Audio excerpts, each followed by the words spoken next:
Hi Aries, and welcome to your horoscope for November 2024. Thanks for joining me. My horoscopes are based on the UK time zone, and please watch them in this order: rising sign first, then sun sign, and finally the moon sign. I'm going to break the month down into 4 weeks, and I'm going to pay particular attention to the moon, what it's doing, and how it moves through your chart. So by looking at what houses it's in and when, I'll see where you're supported in certain areas, and hopefully that'll give you something to go on. So week 1, Friday the 1st until Sunday the 10th of November. On the 1st, 2nd, and 3rd, we've got the moon in Scorpio, and that's in your 8th house of the authorities and institutions. So groups of people that influence your life, like the government or the tax people. Anything that needs resolving in that area of your life, focus on it in the first 3 days. You'll make a lot of progress. Scorpio is really about identifying the root cause of something and transforming it and resolving it, right? So if there's something that's hanging over you, kind of jump on those things as soon as possible. Particularly on the 1st of November, we have a new moon in Scorpio. I made a separate video on that, so have a look at those details. But for you, Aries, it happens in your 8th house, and again, of the authorities, right? So what is it that kind of has a negative influence on your life, and what can you do in order to shrug that off and to move on and to close the situation down? On the 2nd of November, we've got Mercury, the communication planet, that ingresses into your 9th house of travel, education, the higher realms. And that means from the 2nd of November onwards, you'll have a much greater sense of wanderlust. I want to visit new places and learn different things and step outside of my comfort zone. So it makes you very motivated and interested in lots of things, and it also gives you a great sense of confidence. On the 4th and 5th of November, we've got the moon moving into Sagittarius, and it also joins Mercury in your 9th house. So the moon is your heart. It's what makes you feel like home, right? So if you have the opportunity on the 4th and 5th of November to go on a day trip or to learn something new or to spend a couple of hours just researching or looking at what's out there, it's going to give you a great sense of purpose and direction. On the 4th of November, we have Mars, the planet of masculinity and drive, that goes out of Cancer in your 4th house, where it supported you with family matters, and it now goes into Leo in your 5th house of romance and what you love to do and children. So it's really what pleases the inner child, what connects you to other people in a romantic way. And Mars in Leo is not particularly subtle. It wants to have a big experience, right? So from the 4th of November, it's also, you'll notice that the focus on romance and love and intimacy and connection by another person, it increases. On the 6th and 7th, the moon goes into Capricorn, and that goes into your 10th house of work. Capricorn is the sign of the worker. So if you have a lot on your plate, if you need to be very, very productive certain days, the 6th and 7th aren't going to let you down. So if you have a ton of work to do, approach it on those 2 days for the best outcome. Then on the 8th and 9th, the moon goes into Aquarius in your 11th. That's good for friendships, kind of daydreaming about the future and seeing how you could do things differently in order to realize your hopes and dreams. And on the 8th of November, particularly, we have the moon in its 2nd quarter and it's waxing. So it's getting bigger and it's gaining momentum. And in your 11th house, pay attention to the ideas you get around that time. It's really going to serve you moving forward. So, sometimes like you follow the process of something and it's, but you have an idea that's completely unrelated, and often it can show you a better way and save you a lot of time. And if anything like that will happen in the first 10 days of November, here on the 8th, it's very likely that that comes in. Okay, then on the 10th of November, we have the moon in Pisces. And this is a day where I think it's really good for you to just unwind and to chill and to feel at ease and supported. So it's the kind of day where you can just read or relax or listen to music. So if you need to decompress and have some peace and quiet, the 10th is an ideal day for that. So in these first 10 days, the moon moves from your 8th house all the way through to your 12th house, and that's pretty much the top half of your chart. So anything that involves the public, those kind of the authorities or your career or friendships, anything that's outside of the home is really supported in the first 10 days. So if you want to make progress in any of those areas, hit the ground running at the beginning of the month. Week 2, Monday to Sunday, the 11th to 17th of November, The moon's in Pisces on the 11th and 12th, and that's in your 12th house of spirituality. So that sense of ease and contentedness continues on the 11th and 12th. On the 11th, we have Venus, the planet of love and beauty and creativity. That goes into Capricorn, and it joins your transiting rising sign in Capricorn and Pluto in Capricorn.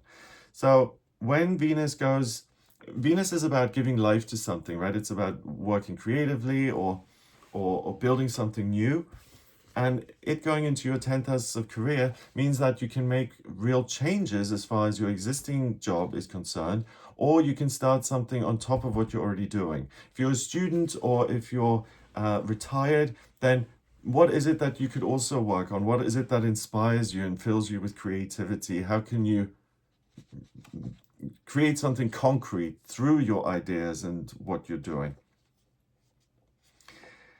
On the 13th and 14th, the moon goes into Aries in your first house of self. So that's going to be a 2-day period where you can really heal some sort of disappointment from the past, especially in your relationships.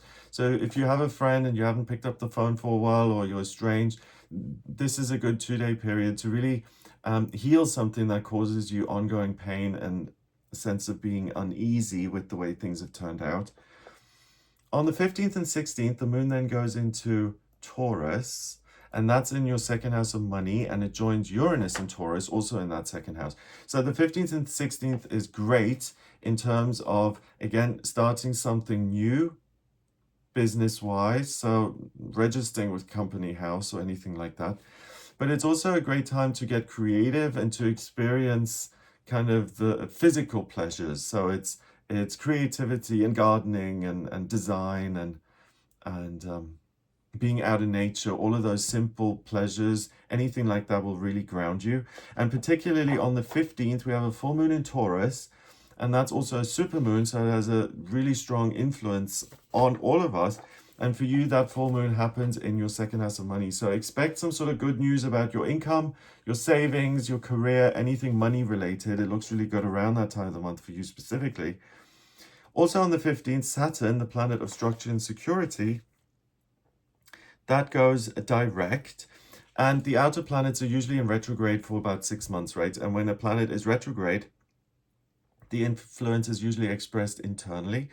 When it's direct, again, you find it in the outside world. And Saturn in Pisces at 12 degrees in your 12th house of spirituality and spiritual strength, it means that there is a sense of I'm taken care of, I don't need to be anxious, things are going well, I'm in charge. And I really think that this is a really good month for you, and it's a really good start to just a sense of I'm on top of things and I don't need to stress as much. I can relax a little bit. On the 17th, the moon goes into Gemini, and that's in your third house of communication. It joins Jupiter, the lucky planet, in Gemini. So anything where you need to make a speech or present job interviews, submitting your work to a TV station or a publisher, that's the day to do it, the 17th. And it's also a day when Uranus opposes the sun, and it's going to be the day of the year when Uranus is brightest in the sky. So it's fully illuminated, and it's the best night of the year to see it. So that's kind of like a gift from the universe, but also you may have great ideas around how to increase your income, how to express your ideas in different ways than you've tried before. So in this second week, we've got the moon going from your 12th house through your first, second, and third, and that's pretty much quadrant 1. So the second week of November is really the time for you to figure it out in terms of how do I want to create more abundance in my life, and what is it that I want to articulate? What do I want to heal? Week 3, Monday to Sunday, the 18th to 24th of November. And let me just change that here, 1 second. On the 18th, we've also got the moon in Gemini, still in your third house. So interviews, presenting things, that continues on the 18th. On the 19th and 20th, the moon goes into Cancer, and that goes into your fourth house of family. So those 2 days, the 19th and 20th, are really a good time to spend with your closest friends, with family members. So if you're visiting and you're thinking what days, these 2 days really lend themselves best for really good, close relationships to people you've known for a long time. On the 19th, Pluto, the planet of transformation and change, that moves into Aquarius, and it moves into your 11th house of hopes and dreams. And Pluto now stays in Aquarius until 2044, so the next 20 years. For you, you'll notice that you get a lot more ideas around what is possible and what you can do in life and how you can create something unique and how you can be of service to other people. So really see what comes up for you in terms of your ideas about the future from the 19th. I think you'll experience it as, first of all, you feel much lighter about everything, and like things aren't such a struggle. Like you're constantly just, spinning your wheels and not making any progress. On the 21st and 22nd, the moon goes into Leo in your 5th house. So again, that's great to spend with the family, with the kids, but it's also great to go on dates, to have new experiences as far as romantic partnerships and relationships are concerned. On the 21st, the sun also enters a fire sign. It goes into Sagittarius and it joins Mercury and Sagittarius in your 9th. So on one hand, you may experience that on the 21st and 22nd, you get some sort of good news about the future of your career.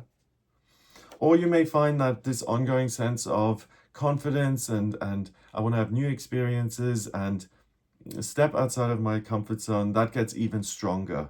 So again, I have to say, the whole month for you, Aries, it feels like you're really being supported in your fiery nature, as in what can I do independently, and it feels like you're going from strength to strength here. On the 22nd, the moon is in its 4th quarter and it's waning down towards becoming a new moon. So you may find that you discover what you've been looking for in the area of romantic connections. So that's an amazing day for it. On the 23rd and 24th, the moon goes into Virgo, and that goes into your 6th of daily routine and structure. Virgo is like the head nurse. It's the organizer. So any admin work, anything that needs rescheduling your calendar, anything that needs sorting out, like, the movers for a potential move, anything where there's paperwork involved, sort that out on the 23rd and 24th. You'll have the patience for it and are very unlikely to make any mistakes. So the moon in this 3rd week goes through houses 3, 4, 5, and 6. That's pretty much the 2nd quadrant. So this is really, what do I love in life and how do I build that into my everyday experience, and how can I perfect that, and how can I improve the quality of my own life. Week 4, we've got Monday to Sunday, the 25th to the 30th of November. Moon still in Virgo on the 25th. And on that day as well, we have Mercury, the communication planet, going retrograde until the 15th of December. And it goes retrograde in your 9th house of education and acquiring more knowledge. And you may find that desire to study and to experience the new, it starts to slow down a little bit. On the 26th and 27th, we've got the moon in Libra. That's really good for any kind of group work or hanging out with friends, spending time with people you're not that close to, and just really having a nice time. And so like a dinner party or like going for a group day or something, that will be really good and easy.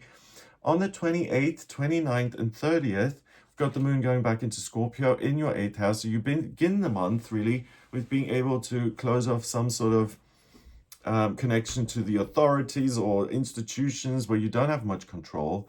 And here at the end of November, you're able to look at that again and to tie up any loose ends that are still floating around. So I hope that gives you an idea of what you'll be working with in November. I hope you have a fabulous month. If you'd like a personal reading with me, please get in touch via my website, gregoryscott.com. All I need to draw up your natal chart, which I can then analyze, is your place of birth, date of birth, and time of birth. If you don't have the time of birth, then order a chart rectification on the website as well, please, and I can work that out manually. If you like this video, give it a thumbs up, please. If you subscribe for more videos, you'll be notified if you click the little bell. And please also share this video with other people if you think they might like it. Have a wonderful November, Aries, and I will speak to you soon. All the best. Oh, and I also do a daily tarot reading on the channel. If you want to watch that, then please become a member. All the best.